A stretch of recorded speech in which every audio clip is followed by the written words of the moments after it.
Hi friends, ഇന്നലത്തെ സത്യപ്രതിജ്ഞാ ചടങ്ങിൽ ചില മന്ത്രിമാർ ദൈവനാമത്തിൽ സത്യപ്രതിജ്ഞ ചെയ്തപ്പോൾ രണ്ടുപേർ സഗൗരവം സത്യപ്രതിജ്ഞ ചെയ്തുകൊള്ളുന്നു എന്ന് പറയുന്നത് കേട്ടു. എന്താണ് സഗൗരവം? കണ്ണുമിഴിച്ച് മസിൽ പിടിച്ച് ശ്വാസം പിടിച്ച് സത്യപ്രതിജ്ഞ ചെയ്തു എന്നാണോ അതിൻ്റെ അർത്ഥം? നമുക്ക് നോക്കാം ഡീറ്റെയിൽ.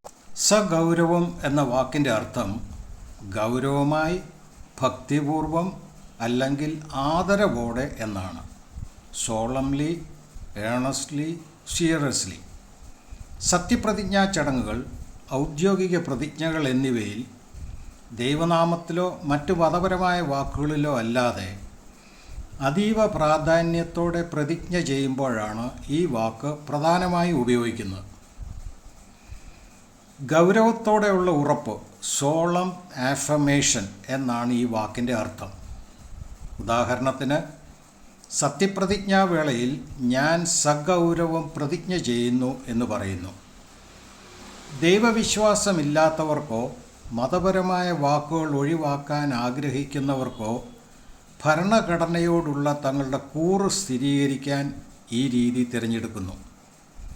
ഇംഗ്ലീഷിൽ ഇങ്ങനെ പറയാം: They made solemn affirmation of their commitment. പുതിയ സർക്കാർ നല്ല ഭരണം കാഴ്ചവെക്കട്ടെ എന്ന് ആശംസിച്ചുകൊണ്ട് ഗുഡ് ബൈ.